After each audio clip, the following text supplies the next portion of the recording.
जितने भी लोग राजस्थान जुडिशरी एग्जाम देने जा रहे हैं, भले वो लॉ स्टूडेंट हो जो फाइनल ईयर में पढ़ता हो, भले वो लॉ ग्रेजुएट हो जो अपनी लॉ कंप्लीट करके चुका हो, उसको अगर राजस्थान जुडिशरी का आरजेएस का एग्जाम देना है 2021 वाला, तो उसके लिए सबसे इंपॉर्टेंट वीडियो है, क्योंकि उसको जानना पड़ेगा कि प्री का सिलेबस क्या है, मेंस का सिलेबस क्या है, मेरे को कैसे कैसे ट्रिक अपनानी होगी एग्जाम को निकालने के लिए। इस वीडियो के अंदर मैं एक इंपॉर्टेंट अपडेट भी दूंगा और एक ट्रिक भी बताऊंगा जो आपको एग्जाम में बैठ के देने के लिए बहुत ज्यादा बेनिफिशियल रहेगी। आप इस वीडियो को शुरू से एंड तक जरूर देखिएगा। मेरा नाम है आयुष, आप देख रहे हैं स्मार्ट एंड लीगल गाइडेंस। बहुत सारे लॉ ग्रेजुएट्स, लॉ स्टूडेंट्स अपनी जुडिशरी की प्रिपरेशन करना चाहते हैं, तो उन सभी लोगों को मैं रिकमेंड करूंगा कि आप अपने जुडिशरी की प्रिपरेशन एक अच्छे प्लेटफॉर्म से ही चालू करना।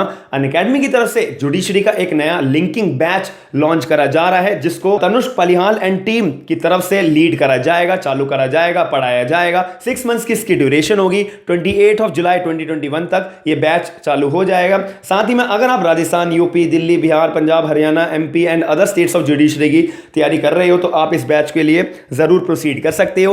आपको इकोनॉमिकल बहुत ज्यादा रहेगा, अगर ये जब ही रहेगा जब आप कोड अप्लाई करोगे SLG10 का 10% का डिस्काउंट 100% हैंड टू हैंड मिलेगा। T20 मॉक टेस्ट सीरीज भी सभी लोगों के लिए अवेलेबल होती है अनअकैडमी की तरफ से। SLG10 का कोड अप्लाई करोगे तो आपको ये टेस्ट सीरीज भी फ्री ऑफ कॉस्ट करने के लिए मिल जाएगी।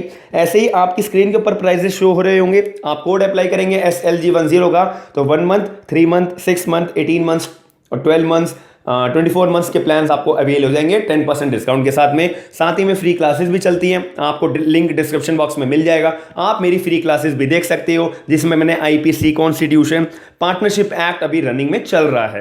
सबसे पहली बात आती है, राजस्थान जुडिशरी एग्जाम नोटिफिकेशन आ चुकी है। इसके लिए फॉर्म जो है 30 जुलाई 2021 से फॉर्म भरना चालू हो जाएंगे। जो भी बहुत बच्चे एलिजिबल हैं, जो अगर कोई फाइनल ईयर का लॉ स्टूडेंट है वो भी फॉर्म भर सकता है, जो लॉ ग्रेजुएट है वो तो भर ही सकता है। आप सभी लोग फॉर्म भर सकते हो। अब इसकी सिलेबस की बात करूं, नोटिफिकेशन की वीडियो ऑलरेडी मैं बना चुका हूं, आप मेरे चैनल पे जाके आप देखिएगा। साथ ही में इसकी सिलेबस क्या है प्री का एग्जाम का। सबसे पहली बात, अगर मैं बात करूं प्री एग्जाम की सिलेबस की और मेंस एग्जाम की सिलेबस की, लॉ के पार्ट की, लॉ पेपर की बिल्कुल सेम है। तो सबसे पहली बात, आपका मेंस का अगर मैं बात करूं, मेंस का लॉ पेपर 1 होगा जो प्री का भी सेम है। तो इसके अंदर क्या क्या सब्जेक्ट्स आएंगे? CPC आएगा, आपका कॉन्स्टिट्यूशन आएगा, कॉन्ट्रैक्ट एक्ट आएगा, एविडेंस आएगा, लिमिटेशन आएगा और स्पेसिफिक रिलीफ एक्ट आएगा, ट्रांसफर ऑफ प्रॉपर्टी एक्ट आएगा और इसके अंदर इंटरप्रिटेशन ऑफ स्टैट्यूज आएंगे, राजस्थान रेंट कंट्रोल एक्ट आएगा 2001 वाला।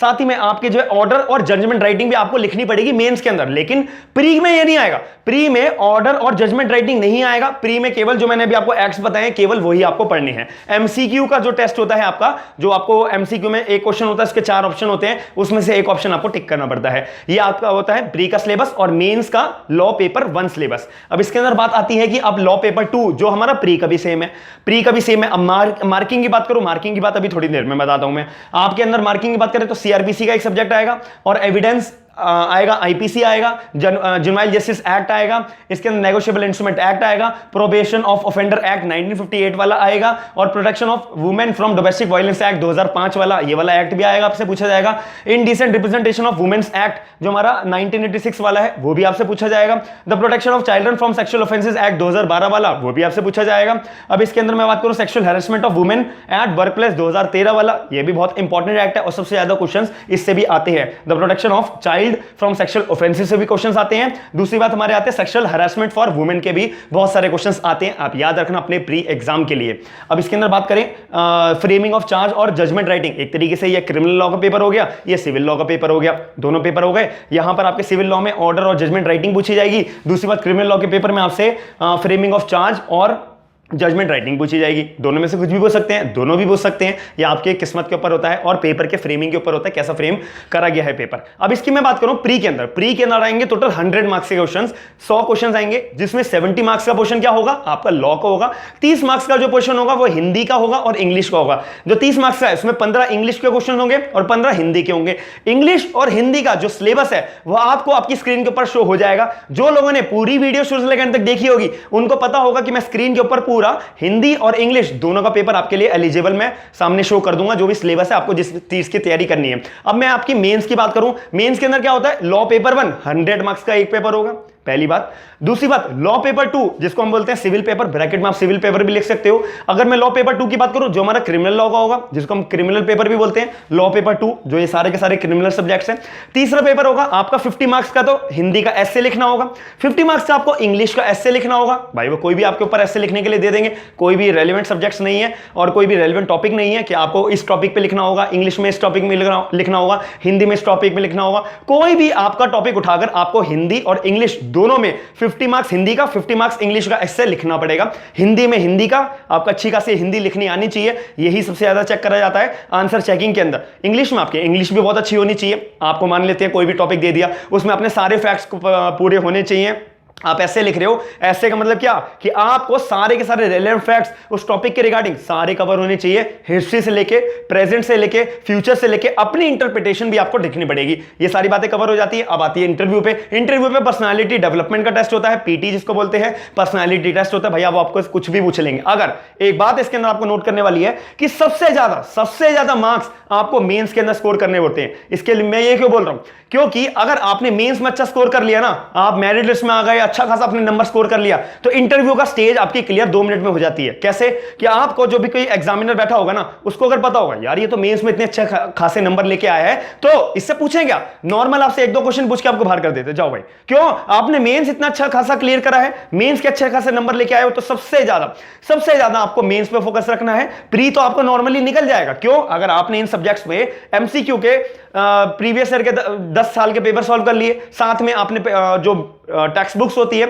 एमसीक्यू की गाइड्स होती हैं, वो सॉल्व कर लिया, आपका प्री का खत्म। अब मेंस में आपको एक्ट्स पे ज्यादा डेप्थ में ध्यान देना होता है। अब मैंने बोला था ट्रिक्स की बात करता हूं। ट्रिक्स का मैं क्या बताता हूं, प्री के अंदर आपको क्या करना है, मान लेते हैं आईपीसी उठा लो, कॉन्स्टिट्यूशन उठा लो, कि भाई 10 सालों के अंदर आईपीसी में मान लेते हैं चार्ज के ऊपर ज्यादा क्वेश्चन पूछा हुआ है और इन्वेस्टिगेशन में ज्यादा टॉपिक पूछा हुआ है, तो ये कितने सालों में आईपीसी के अंदर सबसे ज्यादा मर्डर पूछा है, सबसे ज्यादा थेफ्ट पूछा है, सबसे ज्यादा इन्वेस्टिगेशन पूछा है।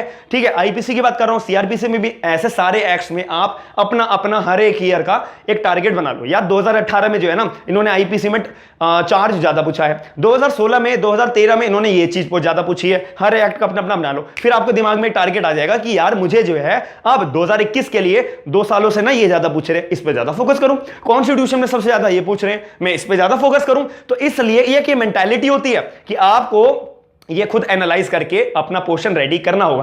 पूरा एक्ट पढ़ना है, लेकिन सबसे ज्यादा जो पूछा जा रहा है पहले उस पर भी आपको सबसे ज्यादा ध्यान देना पड़ेगा। अगर ये ट्रिक आप अपना लेते हो तो आपका एग्जाम निकलने की पॉसिबिलिटी बहुत ज्यादा बढ़ जाती है। 100% तक आपकी पॉसिबिलिटी आ जाती है कि आपने एग्जाम क्लियर कर लिया। 45% चाहिए होते हैं जनरल को, और जो SC SC जो जनरल कैटेगरी और रिजर्वेशन कैटेगरी आते हैं उनको 40 मार्क्स चाहिए होते हैं पास होने के लिए। लेकिन मेरिट लिस्ट लानी अगर जनरल कैटेगरी वालों को, भैया आपको 60% से ऊपर लाने पड़ेंगे, याद रखना। 60% ओवरऑल मेंस और इंटरव्यू के मिलाकर अगर आपके 60% से ऊपर बैठ रहे हैं, आपका एग्जाम क्लियर, आप जज बन गए हो। तो मैं आशा करता हूं कि आपको जो मैंने अपडेट दी है वो बहुत ज्यादा रेलेवेंट लगी होगी। सिलेबस की बात करें, इंग्लिश और हिंदी के रहता है, वो आपकी स्क्रीन के ऊपर अभी भी शो हो जाएगा, बाद में भी शो आ जाएगा। और ऐसी अगर आप लेटेस्ट सब्जेक्ट देखना चाहते हो तो आप मेरे चैनल को सब्सक्राइब जरूर करिएगा, वीडियो को लाइक जरूर करिएगा, और अपने करीबी दोस्तों को जो RGS देने जा रहे हैं उनको जरूर वीडियो को शेयर करके उनको अपडेट जरूर करिएगा। थैंक यू, धन्यवाद।